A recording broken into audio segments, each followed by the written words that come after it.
Thank you. GE is undergoing one of the largest and frankly most important transformations in our 140-year history. We've moved to starting to combine the physical world of machines with the logical world and the digital world of software to create new outcomes for our customers that are going to change the way they operate their businesses. For example, in our renewables business, where we make wind turbines, we're creating a software-enabled or a software-defined wind farm. This wind farm allows the turbines to individually talk to each other so they can understand how each is operating, to understand the ambient temperature, wind, and weather that is local to that environment, and optimize themselves. And that software-defined wind turbine environment is seeing 10 to 20% improvements in power output through the combination of the physical and the digital world. Inside GE, we're also on this same journey. In our manufacturing plant in Greenville, South Carolina, we're taking the machine data, the information around how the plant operates, and we're combining it with the engineering data around how parts are designed. We're designing a solution that will allow us to reduce the cycle time of new part introduction by 20% by connecting the 3D model that comes off an engineer's desktop and with no manual touch be able to produce that on the manufacturing line and be able to reduce the overall cost of operations and the cost to our customers. This will generate $1 billion of productivity across the General Electric company over the next 5 years. Today, industrials have to become digital to thrive going forward. The reality is that when customers and when companies start to understand that they can take their domain expertise, so within GE, it's our 140 years of experience in creating power, it's our understanding of aircraft engines, it's our understanding of the locomotive market, and combine that with new digital tools, they're able to create outcomes that they were never able to create before. In fact, GE strives to be a world-class leading digital industrial company for the future, and we will generate by the year 2020 $15 billion of our revenue from software. That will make us one of the top 10 software companies in the world. Now, as you can imagine, for a company that is 140 years old, we've got a lot of sins of the past to deal with. Like many of you, I've got 9,000 applications that we use across our business today. We've got over 300 ERPs 2 years ago that were running our business, and too many physical data centers to talk about. And so we've really had to look at what we were going to have to change within our own environment to enable us to become this leading digital industrial in the world. And it started with some simple things, going from bespoke, standalone systems that didn't talk to one another to a real service management view for how we provide services and how we provide transactions to our environment. To rethink the network, 2,000 locations around the world that are network connected.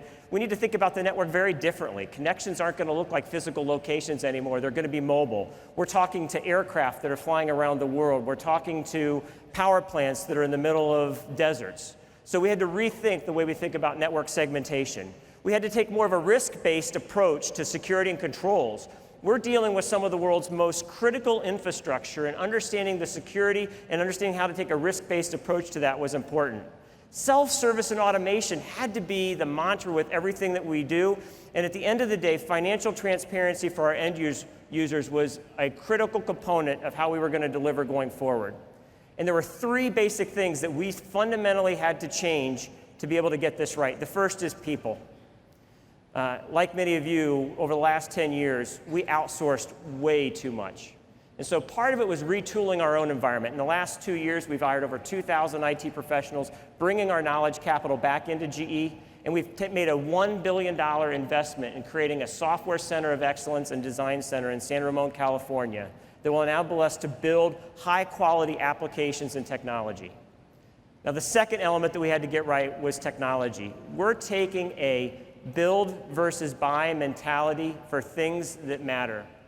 Andy, in the keynote at the beginning, brought up, be differentiated on things that matter and things that aren't. And for us, what differentiates us is the software and algorithms that allow us and our customers to run their businesses differently.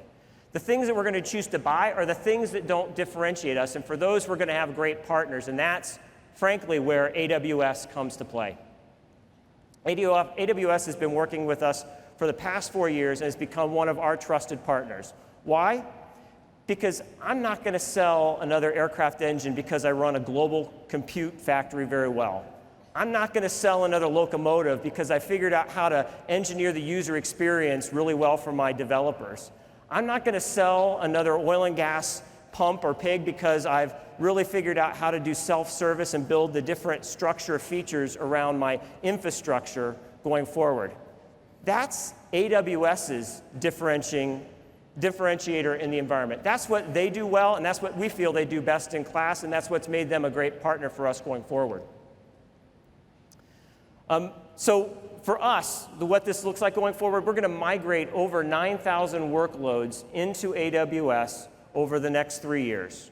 We're going to go from having over 9,000 applications to 4,000 applications in our environment. We're going to go from 34 data centers to 4 data centers, and those 4 data centers will only hold what we value most secretly, our secret sauce on things that differentiate us completely in the environment. Everything else is going to go to AWS from our perspective going forward.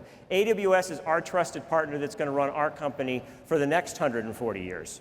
But, you know, an example speaks louder than words, and so I thought I would just share with you one really simple example that I think everybody will get, and it comes from our oil and gas business. They've migrated over 50% of their load already into AWS, and one of the applications they've moved is a configurator. This is a quoting tool that our sales teams use mobily in the customer sites to be able to quote for products. In the old world, we would spend about $62,000 to run this application. We would take in about $600,000 in orders. And any time that we wanted to push a change into this environment, it would take us on average 20 days to move into that environment. After moving to AWS, that same application now runs for $6,000. We're able to deploy code in less than 2 minutes instead of 20 days. And at the end of the day, we had a ton of unintended consequences that were on the good side. Global performance went up. Availability of the application went up. The sales team looked at this as a differentiator for them in being able to quote more tools because the application actually worked better in their environment. So the unintended consequences for us are almost better than the intended consequences of our move to the cloud. So going forward, this is where we're going. We intend to move over 60% of our global workload into AWS. For us, this is no longer an experiment. It's no longer a test. It's no longer something that we talk about being probable. It's inevitable. We're moving, and we're glad to have AWS as our partner. Thanks very much.